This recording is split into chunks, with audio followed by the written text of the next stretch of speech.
benar Yesus yang datang itu sebagai juru selamat. Padahal dalam teori kitab suci Kristen tidak pernah ada satu ayat pun Yesus mengatakan dirinya Tuhan. Yesus itu bukan Isa. Hati-hati, Yesus bukan Isa, Bible bukan Injil. Ini kita harus tahu, kita harus komplain bahwa Injil itu adalah kitab suci orang Islam. Mana Injil itu? Injil itulah Al-Quran. Mana Taurat Musa itu? Taurat Musa itulah Al-Quran. Mana Zabur Daud itu? Zabur Daud itulah Al-Quran. Al-Quran adalah rangkuman dari keseluruhan firman Nabiullah. Makanya saya masuk Islam. Karena saya tahu bahwa Nabi Isa yang sebenarnya itu adalah Al-Quran. Yesus itu bukan Isa. Untuk membuktikannya saya mau tanya kepada Bapak Ibu saudara-saudaraku rahimakumullah. Siapa yang masih simpan fotonya Nabi Muhammad? Ada enggak? Ayo angkat tangan. Ada enggak? Kenapa Nabi Muhammad enggak punya foto? Karena di zaman Rasulullah belum ada tukang, ya gampang sekali nggak bisa jawab. Kalau di zaman Nabi Muhammad nggak ada tukang foto, apa penyebabnya? Ayo jawab. Karena zaman pada waktu itu belum memasuki strata modernisasi, belum modern, kuno. Makanya tidak ada kamera. Nah kalau Nabi Muhammad di zamannya tidak ada kamera, bagaimana dengan Nabi yang 576 tahun ada fotonya Yesus? Ini orang Manado bilang cerita mati. Sudah kartu mati kalau sudah gini. Tolong dipertanggungjawabkan itu. Ya alhamdulillah saya masuk Islam. Alhamdulillah saya diberi petunjuk oleh Allah masuk Islam. Tapi pendeta-pendeta lain tetap bertahan pada argumen itu. Lalu saya difitnah di internet, di mana-mana. Oh itu pendeta gila yang masuk Islam, jangan percaya. Orang stres. Saya tidak marah karena yang mengatakan saya gila adalah orang-orang gila.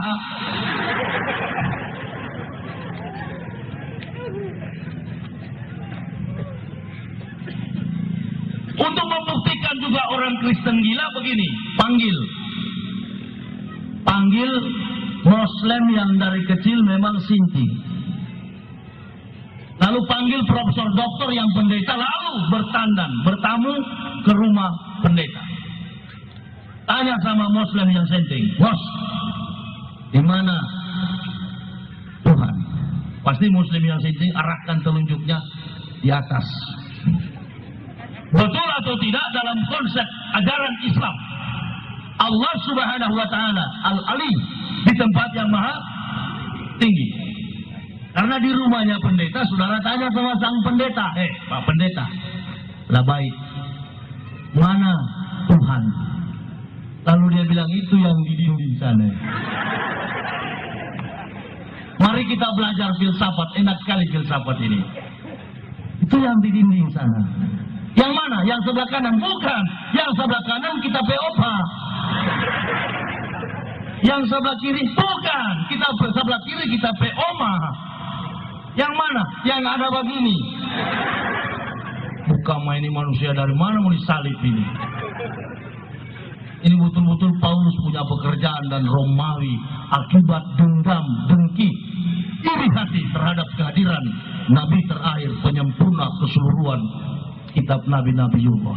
Wa'iz qala Isa bin Maryam ya bani Israil inni Rasulullah ilaikum sadiqalima baina yadayya min at-taurati wa basisrat Rasuliyati min bariduhu Ahmad fala majahum bil bainati qallu hisasirun mubin.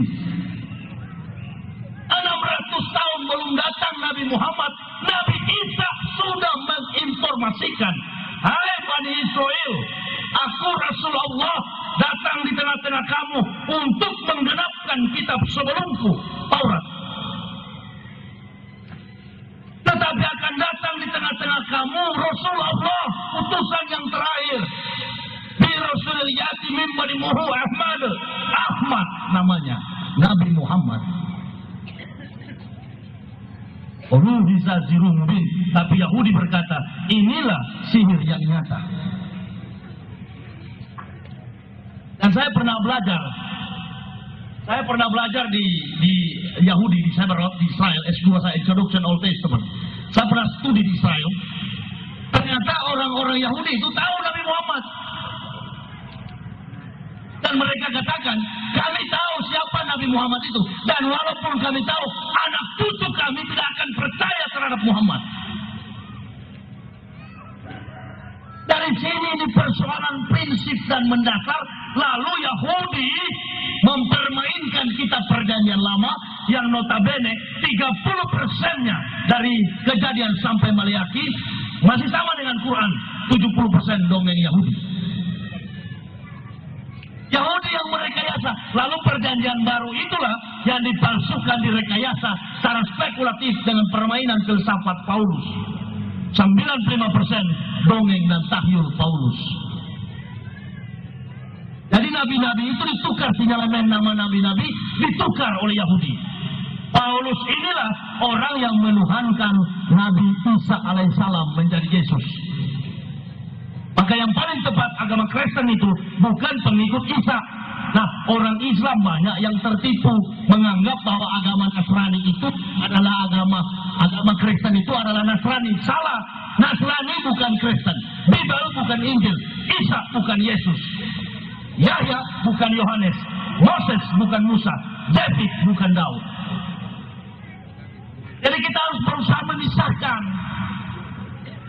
Jangan berusaha menyamakan. Nggak bisa. Kalau kita berusaha menyamakan, kita tidak bisa mengislamkan orang Kristen. Nggak bisa. Sudah ribuan saya islamkan orang di Indonesia ini dengan buku dan karya saya. Nggak pernah ada ribut di mana-mana, ada komplain dari pihak Kristen, nggak pernah. Karena semua pendeta di dunia ini tahu tentang Muhammad, tapi mereka tidak akan berani dan mampu meninggalkan jabatan kependetaan yang menjanjikan harta dunia. Mana ada pendeta mau masuk? Tidak ada pendeta yang berani masuk Islam. Pendeta itu kerjaan Belanda, kerjaan malas. Enak sekali kalau jadi pendeta. Orang yang jadi jemaatnya harus bayar sama pendeta. Pengusaha masih perlu modal, pendeta nggak perlu modal. Pendeta itu cuma mimpin jemaatnya, lalu dari jemaatnya bayar kepada si pendeta. Lalu pendeta ini disebut sebagai hamba Tuhan. Astagfirullahaladzim. Tuhan punya alat, alat Tuhan. Masya Allah. Saya sebagai seorang ilmiah, saya tidak pernah membenarkan agama Kristen itu dari dasar fondasi dogmanya. Kenapa? Karena teori the Holy Bible, perjanjian lama dan baru itu semuanya palsu. Kitab-kitab Kristen yang ada yang mereka pegang itu semuanya nggak benar, nggak beres. 400 tahun Nabi Isa sudah dimuliakan, baru kitab itu ada. Jadi saya tahu terjadi perdebatan, terjadi pembunuhan, ada yang diadu dengan singa, ada yang dilempar, dibakar di dalam aspal. Bukan main kerasnya. Dan Paulus ini adalah orang yang terakhir membunuh pengikut Nabi Isa. Lalu hari ini orang Kristen rasulkan. Ini gobloknya minta ampun.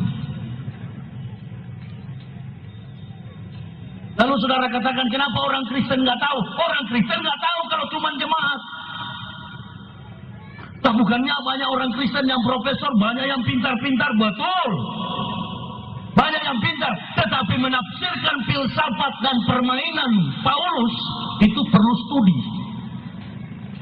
Supaya kita tahu, oh ini kebohongan Paulus. Makanya yang masuk Islam itu adalah orang-orang yang pintar. Bukan orang-orang beda ya. Hidayah itu beda, setiap orang beda. Ada yang masuk Islam karena suami, ada yang masuk Islam karena istri. Tapi kalau yang masuk Islam dengan satu keluarga, berarti itu dicoba aja sains. Dari sudut pandang ilmu pengetahuan saya sudah siap mempertanggungjawabkannya. Makanya ada petugas dari pihak kepolisian, dari Kristen, awak tentara juga di polisi di Kendari pernah marah sama saya. Pak Ustadz, kenapa? Saya ini orang sama-sama kawanua. Iya lalu. Tapi saya Kristen. Iya lalu. Nah Pak Ustadz, saya tadi agak kurang senang dengar Pak Ustadz ceramah. Kenapa? Nah, di Masjid Al-Akbar itu di sebelahnya itu pendeta saya. Loh, kok Bapak yang jadi nggak senang? Ya karena Pak Ustadz bilang pendeta saya masuk neraka. Betul. Coba tanya kalau saya bohong. Kasat Intel Kendari, Polres Kendari itu pernah berdebat dengan saya. Kasih tahu saya bilang tidak ada pertolongan dari Muslim. Satu manusia Muslim tidak pernah saya bergantung harap untuk membela jihad saya.